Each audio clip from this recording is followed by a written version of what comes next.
So I'm the MC, so I'm not speaking. Thanks, John. I will be speaking in the second slot. So first, very quickly, thanks to Vlad, and thanks to all of you for making this trip on this beautiful Boston spring morning. Spring is here, but the warmth is also here, and the sun will be on Wednesday AM. So wait, hang on. So I'm Pratik. I'm going to host the first session of En-Lightening talks, and the way we have set these talks up are these are rapid-fire talks for some of the leading researchers at MIT and outside. And I emailed all my speakers last night, so my speakers who haven't seen me, this is me. And at the end of the talk, I'm going to ask 3 questions to each of the speakers, and then maybe take a quick question if possible. So to all my speakers, the first question is, what excites you about emerging worlds? So prepare your answers. How do you plan on contributing or integrating into this ecosystem? And the third question is, how can members of emerging worlds ecosystem engage with you? So we would like to keep this an open dialogue between speakers and audience. So I'll start by introducing my very first speaker, Rahul Panicker. Rahul is here in the front. I just met him, and Rahul is the CTO of Embrace, a social innovation company that makes infant warmers for children who are malnourished. And he has done a lot of good work in that space, a lot of work in India and in emerging countries. So please welcome Rahul.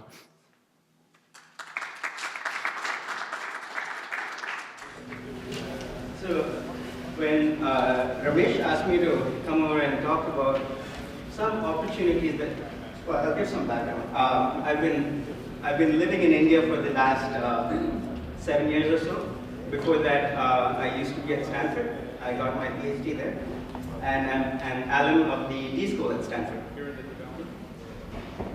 we go. And the title of the talk is actually something that a professor of entrepreneurship of mine, Tina Seelig, used to say often: every challenge is an opportunity, right? So I will share with you some opportunities I've seen along the way that are that have the potential to impact certainly billions, right? Some quick background about what we've been up to at Embrace, just so that you know.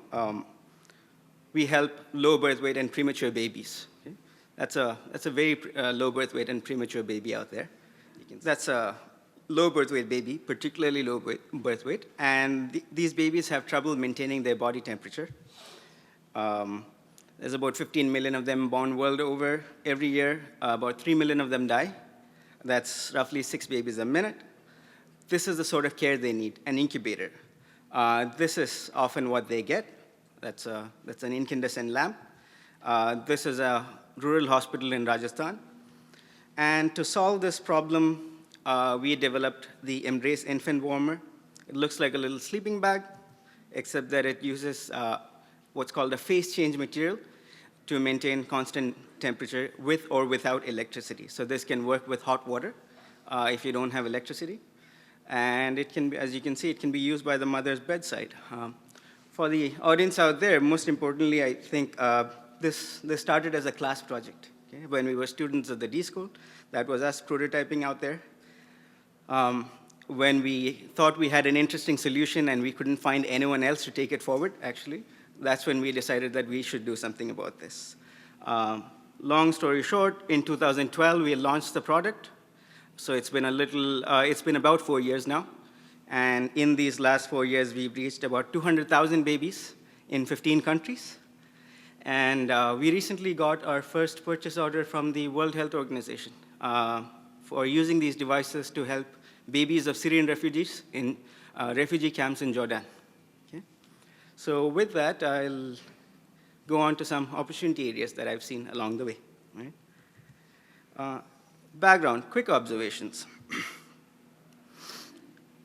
Governments can be good for starting things. They tend to be not so good at maintaining or continuing efforts. Right?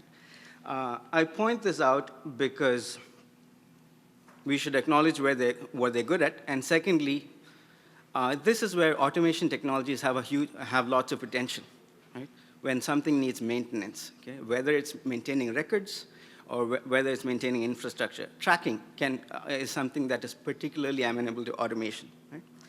And the second observation I'd share is citizens willingly pay for many essential services. So all of these don't have to be dole-outs. Okay? There are appropriate mixes needed, but there are business opportunities here as well. So with that, I know that I'm short of time, so I'll jump into some opportunities I've seen. I frame these opportunities as what we call how might we's. Okay? And the reason I've done this is I did not want to be prescriptive in suggesting solutions here. And a good how might we meets a certain thumb rule. It should not be so narrow that you can only think of one solution. It should not be so broad that you don't know where to start. Okay? Which means that a good how might be, if we were to have a brainstorm, you should be able to think of 5 solutions. Anyway, okay? So with that, health. How might we ensure that patients obtain primary care locally so that referral hospitals aren't bottlenecked? A very common problem in the developing world. Why does this happen? Often, at local levels, primary healthcare centers don't necessarily have doctors, doctor absenteeism. Doctors do not want to work in rural areas, okay? Because you know what? Those areas lack good schools where they can send their kids, okay? Where their wives can find work, and so on. So many reasons. There's also some level of apathy, end result being that patients are referred up into tertiary care systems, and they are absolutely clogged. As soon as I frame it this way, you can think of multiple solutions. How might you incentivize doctors to actually spend more time in rural areas, or even in urban areas in primary facilities?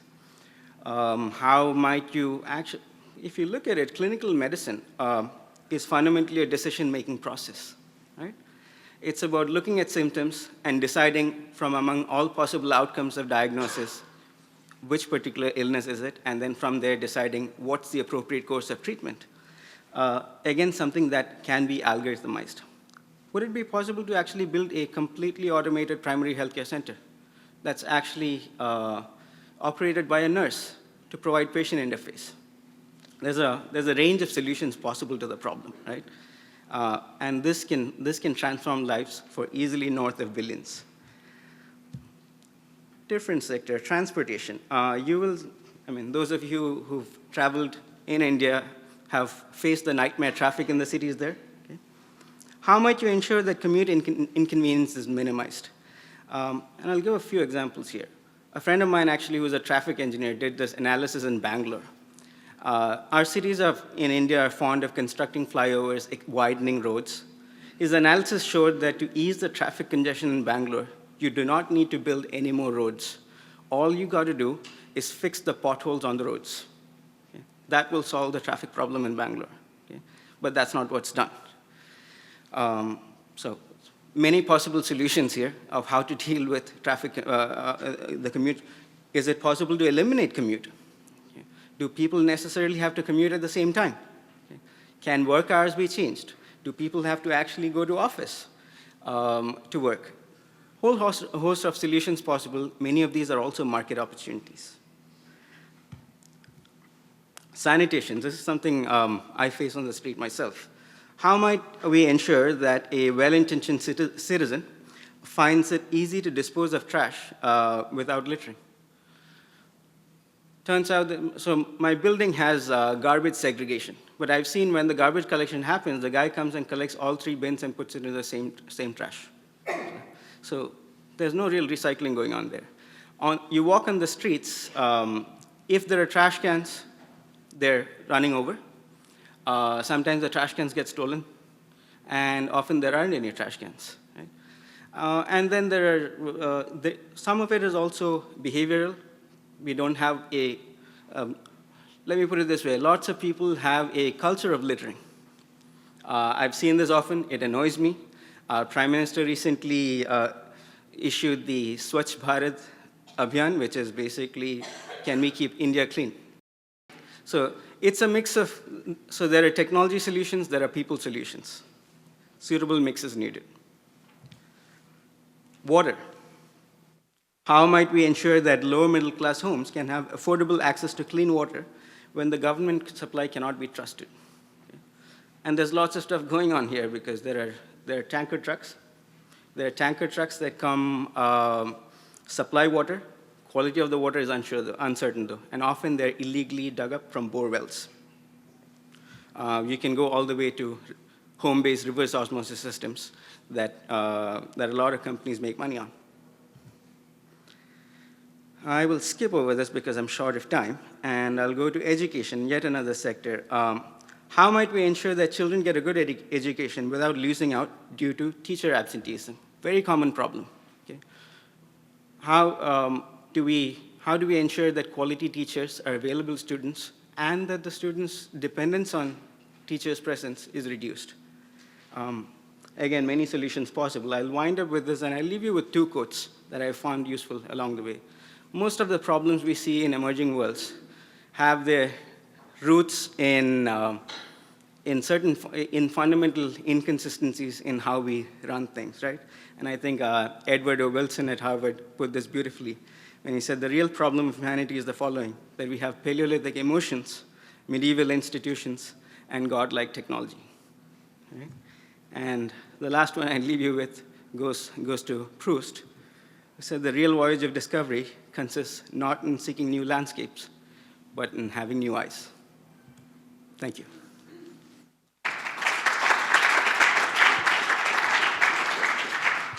Thanks, Rahul, for making the trip and getting here and sharing this great talk.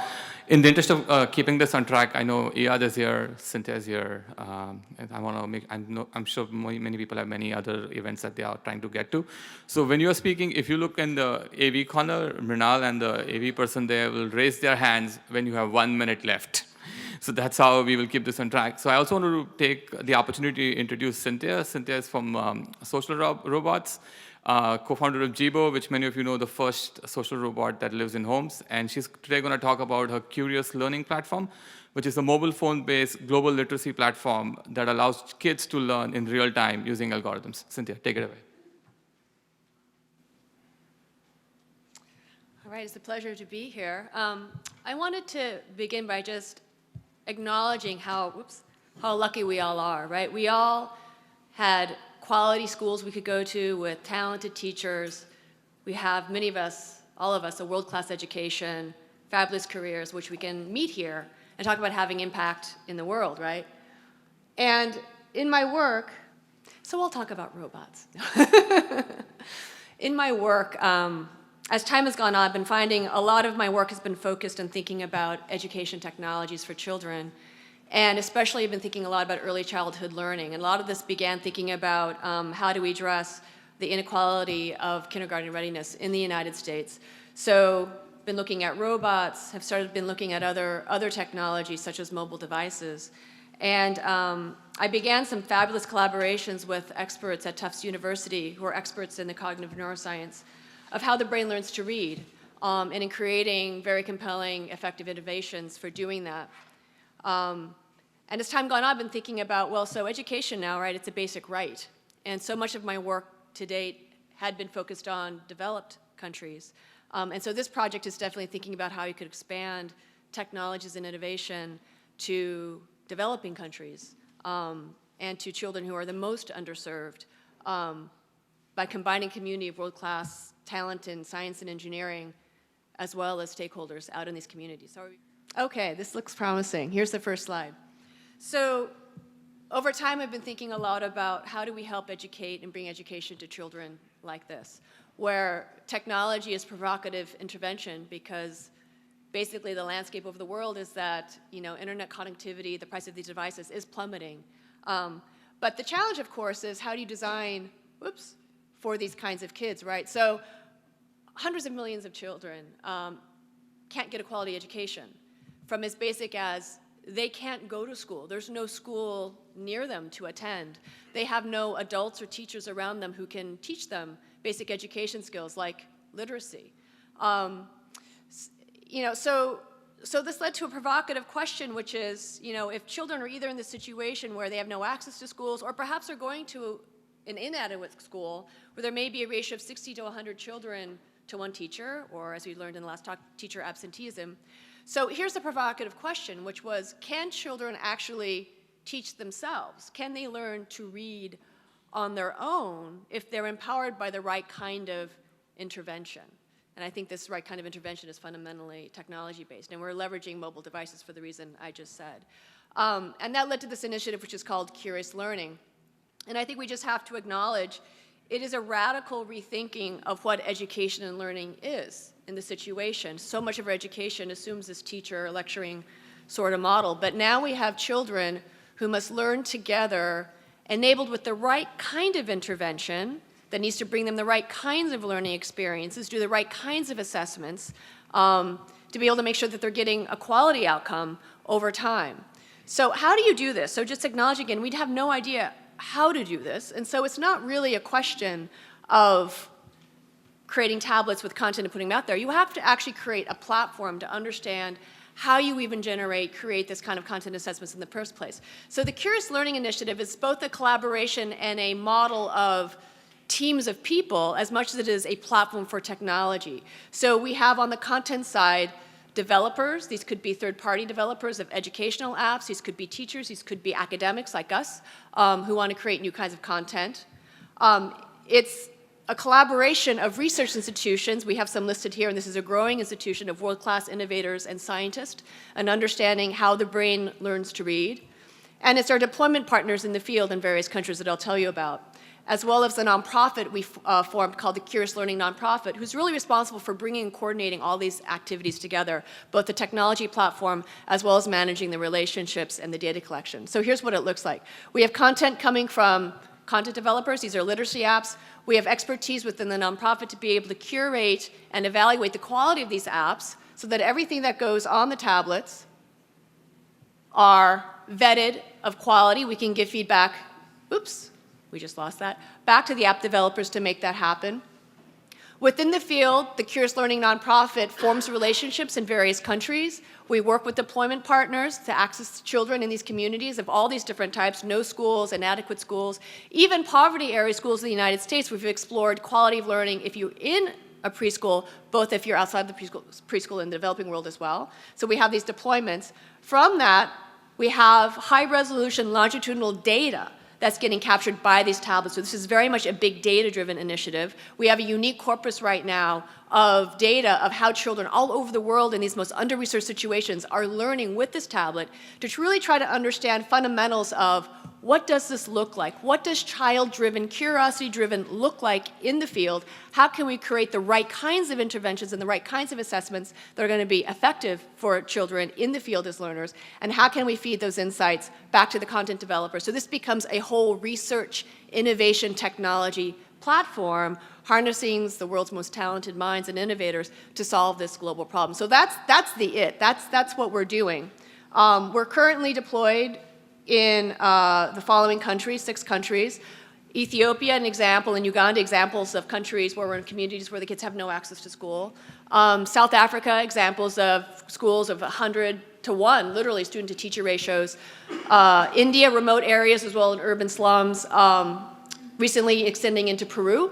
And again, even in the United States, where we've been looking at poverty at-risk areas. So we've been addressing right now, reaching thousands of under-researched children in all of these situations, tackling this problem with our platform. And the amazing thing is, if there's one thing that kids can do, it's learn. And we've been having incredible learning outcomes demonstrated across these different communities on right now early literacy skills. And then we're moving the platform up and the content up to now second grade decoding learning. Ultimately, we want to get them to the point where they can transition from learning to read to reading to learn. And at that point, of course, I think with the spread of the internet and so forth, the children will be able to have much more power over their own learning as well. So incredible results, rigorously scientifically validated results. And so here's what makes us different. We have this validated model. We have this, in fact, model not only in terms of the interventions that we're creating, but the whole model of how we collaborate with developers, with academics, with deployment partners, and with the nonprofit. The Media Lab is actually being this sort of epicenter of all of this, the hub for the research, the science, the innovation, to really, again, understand what child-driven learning, curiosity-driven learning looks like in these situations to create the right kinds of interventions and assessments that make sure this is the most effective. And it's globally scalable. So the beauty of this is ultimately it's software. We're creating the software and the platform. The technology, the hardware problems, in some sense, are solving themselves. We have plummeting prices in mobile devices already, spreading of the internet. If we're talking about just a pure software deployment, as we get scale to tens of thousands, hundreds of thousands to hundreds of millions of children, this could be provided with literally just dollars per year per child, very economically viable. So a big role of the nonprofit is to create a sustainable, scalable, affordable model by which we can bring this intervention to the world. So that is Curious Learning. All right. So while the AV gets up the slides for the next speaker, Cynthia, thanks for coming. Appreciate it. So when you hear emerging worlds and this ecosystem, what excites you? Yeah, so we're creating this platform for innovation and core science around solving this world global education problem. So of course, this platform is a fabulous way to connect with people who share in that passion and that mission, where again, this is not only a platform of technology, it's a platform of communities. So we're already designed to welcome collaborators into this broader network. And as we have deployments in Peru and India and so forth, we're amassing other individuals, other communities who want to leverage this platform in order to work with us to solve this really critical global challenge. I think you answered my second question, but how can people in the audience who are all emerging world aficionados interact with you and intersect with you? That's second. And the third question would be, how would you like to interact with the people in the emerging world's audience? Yeah, so we can certainly start by just coming to speak to me. Tinsley Galian, who runs the nonprofit, also coordinates a lot of these broader initiatives with other deployment partners and institutions. So it often starts with a conversation. I can tell you that the demand for this platform has been blowing us away. We've reached thousands of kids. We could just as easily scale to 100,000 children if we just basically could scale the tablets and harden the technology. So, you know, it is the case where this is a problem that is desperately looking for a solution. If you have something that looks really promising, like this kind of platform idea, we can get it out there to the world. So again, it starts with a conversation. It often starts with the community reaching out to us saying, we would love to deploy your technology in our community, and we take it from there. So, yeah. Thank you, Cynthia. Thanks for your time. Appreciate that. Thanks. So the next speaker is Chelsea. Is Chelsea here? So Chelsea is, how many of you know what Bitcoin is? Okay, and how many of you know what blockchain is? Okay, great. So blockchain is before Bitcoin, and Chelsea works on both blockchain technology and Bitcoin for emerging economies and social impact. So I'll hand it over to Chelsea. Good morning, everyone. I didn't bring slides, so we can focus on actually talking. As my introduction slide says, I'm the head of social innovation for a new research initiative based here at the Media Lab called the Digital Currency Initiative. And today I want to just spend 5 minutes talking really briefly about some of the interesting applications or potential impact we could see for cryptocurrencies like Bitcoin or the underlying technology, the blockchain, in emerging markets in the developing world. And I'm going to focus, I think there are lots of things we could talk about, lots of directions we could take this. I'm going to focus on perhaps the most intuitive or most obvious, which is actually thinking about money and financial services in the developing world.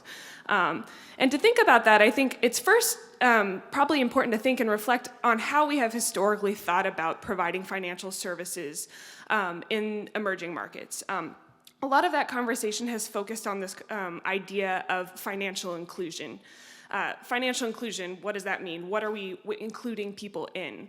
A lot of the time, the term that is most frequently kind of related to this idea of financial inclusion is around this idea of banking the unbanked. So the idea there being, you know, if we could provide or link people with kind of the formal financial institutions such as banks and things like that, they'll have access to, you know, critical kind of fundamental services related to savings, credit, digital payments, and things like that. So over the last couple of decades, we've seen, you know, big efforts by governments, international organizations, and things like this to increase access to bank accounts for the unbanked around the world. And as we've done these efforts, an interesting thing has kind of emerged. What we've realized is, say, for example, in a place like Mexico, which in the mid-2000s made a big effort to provide and open bank accounts for all of their federal employees. What they did is they opened those bank accounts and they would deposit directly their government employees' paychecks into the bank accounts. But a curious thing was occurring when they did this. What they realized is people who now had these bank accounts weren't really using them to save or store money or build up credit and things like that. Really what they were turning into were these one-time kind of cash out, points of cash out. People would receive their paycheck and then immediately cash out the full sum and not actually keep anything in their bank account. And that really pushed people to think, okay, how can we understand this if this isn't really an access issue? What is the issue here with why we don't see more and more people using formal financial services? And really we started to reframe this conversation much more around this issue, an issue of trust as opposed to an issue of access. So the idea being there, when you look at surveys around the world, particularly in places like Mexico, where they've done a lot of efforts to open bank accounts for people who are unbanked, they see very low levels of trust in formal financial institutions like banks. So people express concerns about their bank accounts being frozen, or the government taking out taxes without their permission. But even more importantly, I think sometimes when you really look at kind of the landscape of the banking sector in emerging markets, it's not immediately clear that it's actually the smartest option for people when they're thinking about a safe place to store their money. So for example, just a few days ago in Kenya, a place that I've lived and worked for quite a bit of time, Chase Bank of Kenya just was shut down. It's got about 55,000 accounts, mostly targeting youth, women, and small and medium-sized enterprises. And huge scandal last week came out that most of the top officials within the bank had lent tens of millions of dollars of uncollateralized loans to themselves, which has basically undermined the liquidity of the bank in total. This isn't an outlier. This is the fourth bank in the last year in Kenya that has been shut down for these kinds of reasons. What's interesting in this situation is, so there's an increasing run on the bank in Kenya. People are withdrawing their money, but they're not necessarily going and storing it in jars under their mattress, like the story of financial inclusion usually paints. What they're actually doing is putting it on a mobile money system called M-Pesa. How many people have heard of M-Pesa? Okay, yeah, so M-Pesa is the poster child for mobile money and has really pushed forward this conversation about maybe thinking about pivoting from banking the unbanked to thinking about digitizing and creating access to mobile money payments. And M-Pesa is really the poster child for this. But in some sense, I think the story about financial inclusion and mobile money has really been cut short. So for example, with M-Pesa, which started in 2007, there was a lot of discussion about, the immense potential for now a vibrant fintech ecosystem to emerge in a place like Kenya, because now different companies, different startups could build competitive financial services on top of this mobile network. So you've got all of this really great data that's being generated, and that would really create, a lot of really interesting options for consumers who are using mobile money.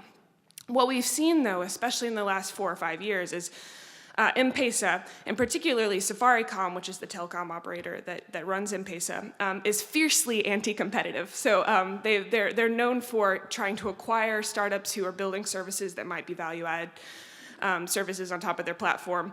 And it was only last year that they actually opened up access to their API so that businesses could formally start to access their data and their networks. And they use that actually as a leverage point for businesses that they see as kind of becoming a true threat or a competitor to them. They might revoke that API access. So what we're seeing is, in situations where mobile money has really taken off, it's tended to be in places where there's big monopoly players who can invest in the infrastructure to make that possible. But then they also kind of curtail kind of the long-term development goals that we're hoping to see there. They're not the only ones doing this. It's not just mobile telco companies. I think, the interesting thing about mobile money in general is the emerging markets have really set the trend that now, even big network monopolies and platforms here in the States are starting to notice. So, for example, Facebook has started to think about ways that they could integrate payments into their platforms. And they're also, at the same time, really have a keen eye towards thinking about expanding to emerging markets. So I'm sure many of you in this room have been following some of the Facebook scandal around free basics, this program that Facebook started to, with the explicit intent of trying to provide a free access to the Facebook application in places like India. But the Indian government actually has been sparking kind of a very interesting debate on whether or not it's appropriate or ideal for them to have Facebook be the first entry point for a lot of the next billion consumers coming online.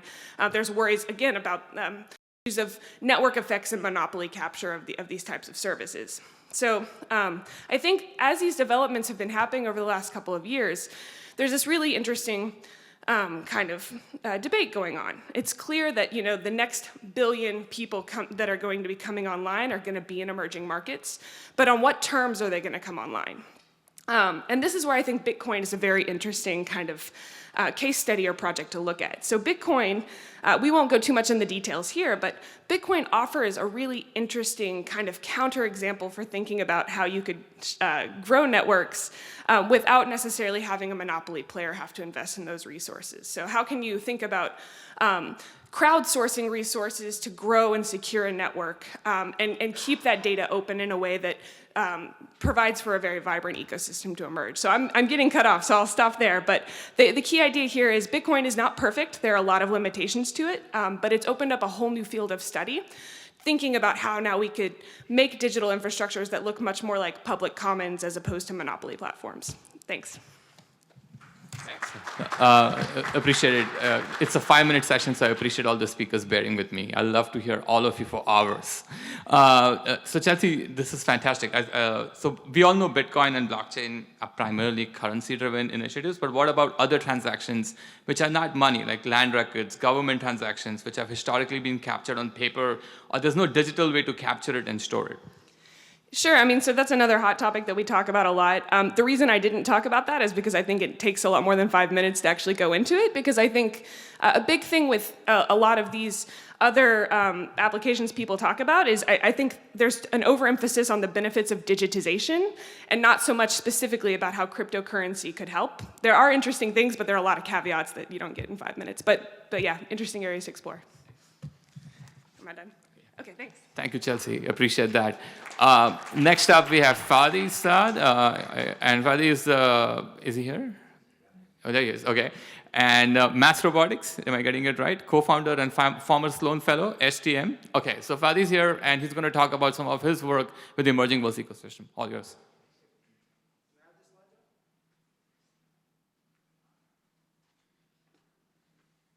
Hello, good morning, everyone. It's a great pleasure and honor to be here today, and thank you for the kind invitation.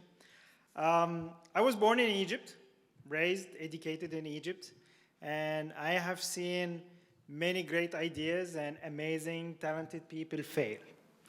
I had my share of failure too, and after 8 years of working for Fortune 500 companies, I decided that this is enough. I want to understand why certain companies succeed while others fail.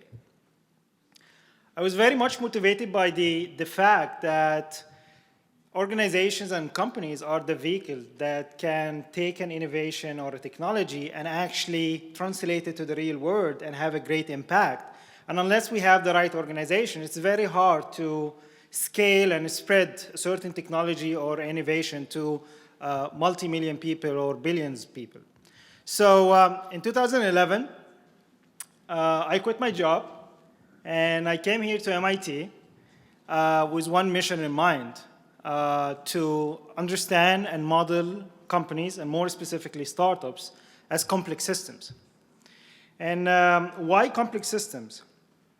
Many of us, when we think about organizations and businesses, we think in very linear terms, a cause and effect relationship, and a very straightforward kind of relationship. If you do this, this will happen, and if you don't do that, nothing will happen, and so forth.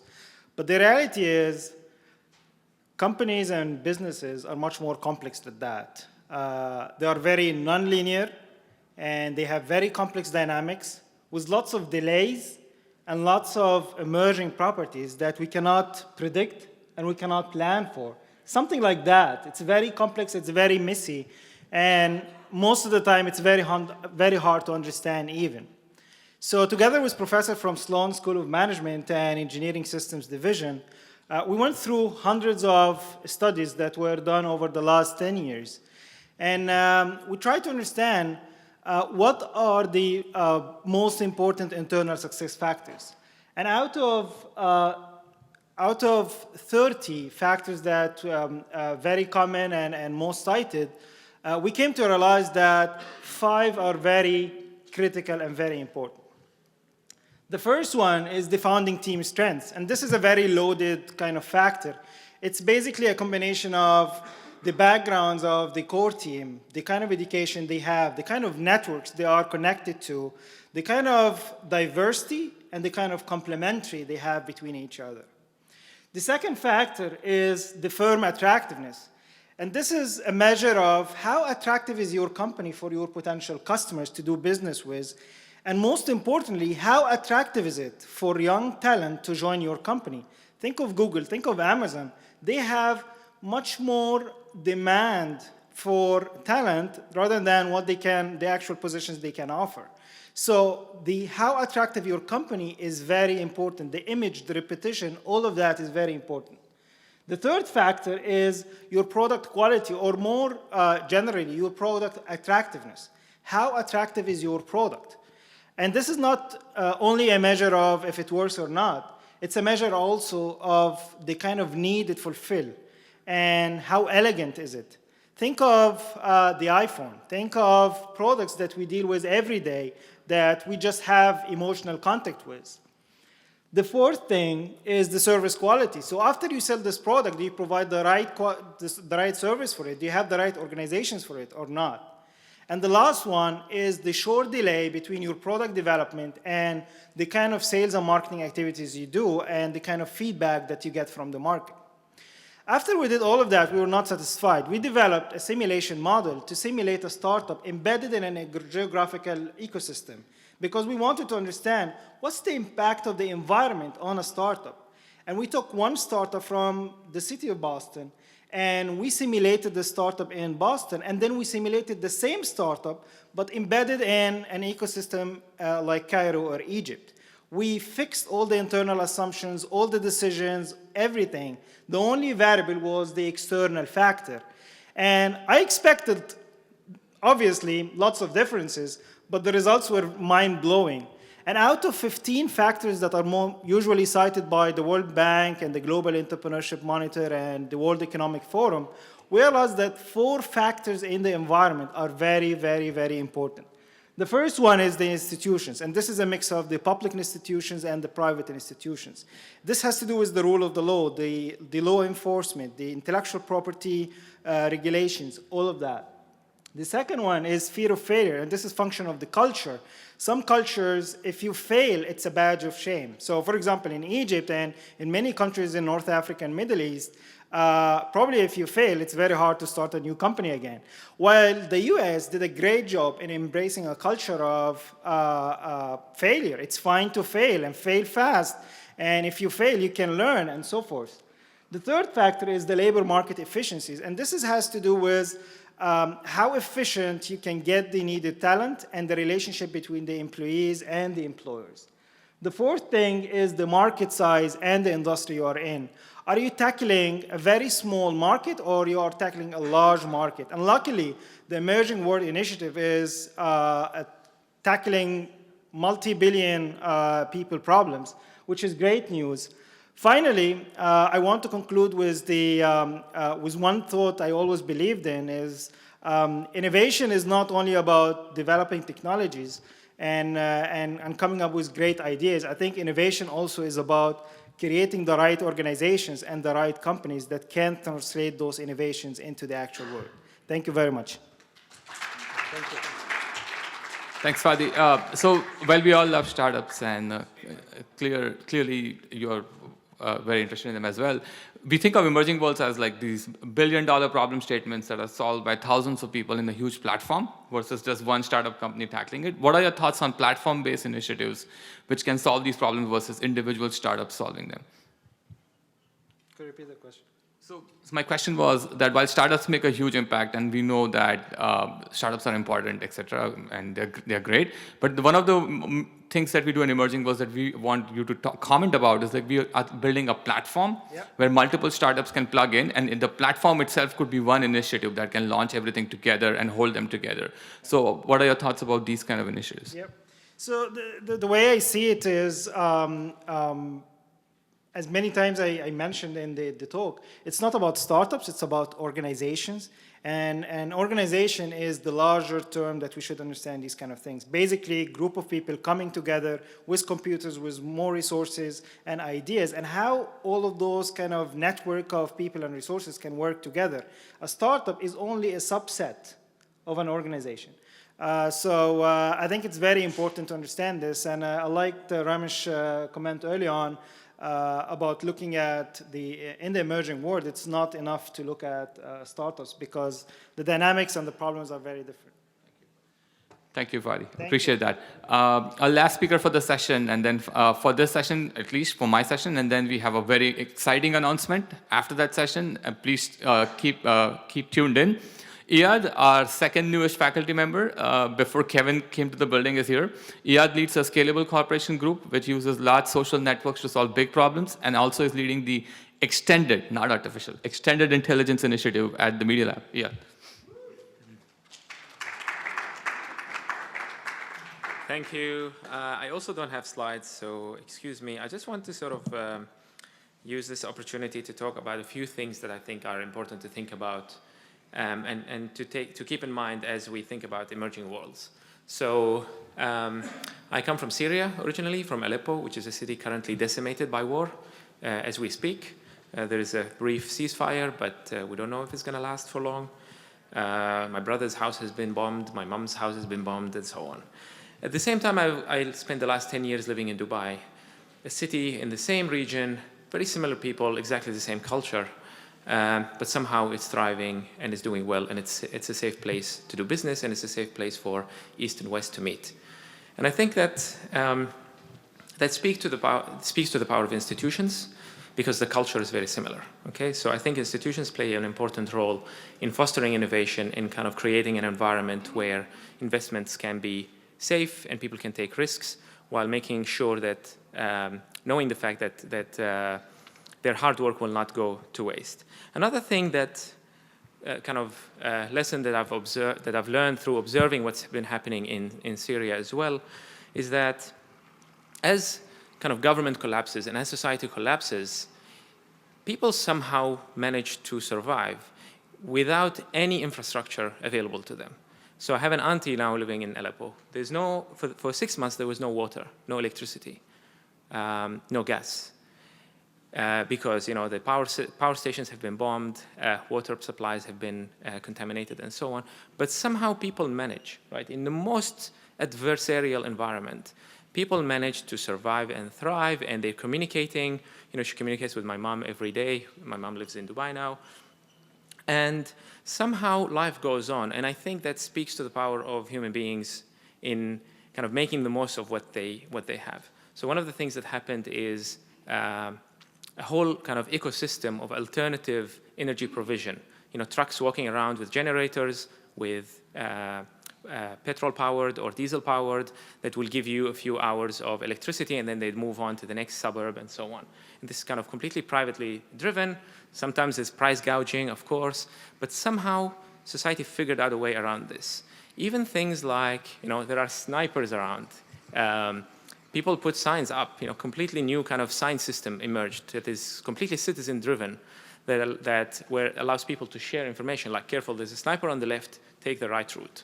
Okay, so I think what we need to do is kind of embrace these things and think about what alternative institutions and tools can we provide for people in emerging worlds. Of course, not everywhere is like Syria. There are places which have it a lot easier, right? So how can we empower them to make their life better?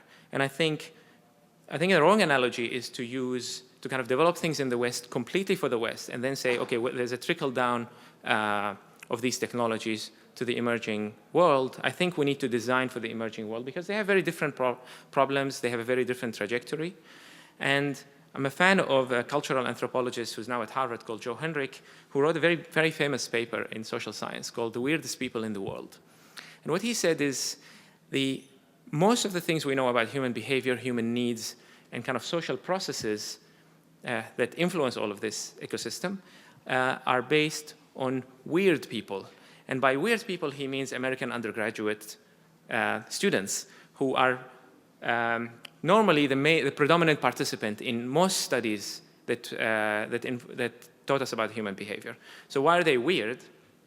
It's an acronym, actually. They're Western, educated, industrialized, rich, and democratic. And I think we need to design based on knowledge of the behaviors of non-weird people, let's say, of the rest of the world, societies that are not rich, that are not industrialized, societies in which, for example, are much more collectivist and less individualist, and so on. So how do we design for these things? How do we build the next Uber and Airbnb and eBay, and how do we use Bitcoin with these considerations in mind? I think these are important things to think about, and I hope that as you think about the next problem, the solution to the next problem, you consider those things as well. That's all. Yeah. Thanks. Fascinating. Very quick question for you. As someone who works at Scalable Corporation, looks at these mass data streams, and how do you view the emerging opportunity for those? That's one. And the second question would be, how would you invite people in the audience who would want to intersect with people like you who have experience in these large data streams and large Scalable Corporation projects to work together? Okay, great. So I think what's large data streams, let's say mobile phone data or internet data, can teach you a lot of things at a much lower cost. So in the West, for example, in the US, you can, if you wanted to know how many barbers or how many accountants are in Boston or in any other metropolitan area, something very easy to figure out. There's a Bureau of Labor Statistics. There's the energy providers have regulatory requirements for reporting. There's a taxation system that allows you to understand how money flows within a society. A lot of these things don't exist in many emerging countries, but nowadays you can use alternative sources of data as proxies for these things. So you can finally do kind of planning for maybe using, if you simply partner with the telecom, you can collect data not about individual phone calls, but about patterns of communication between people. And that can tell you something about unemployment rates. It can tell you something about the efficiency of transportation infrastructure, and so on. So I think there's an opportunity for partnering with these data providers so that to inform exactly the kind of alternative policies or alternative platforms that you can provide for these environments. Very quickly, how will you invite people in the audience to engage with you for some of these initiatives? Great. So I'm very interested, obviously, in kind of designing alternative institutions based on deep understanding of human social processes.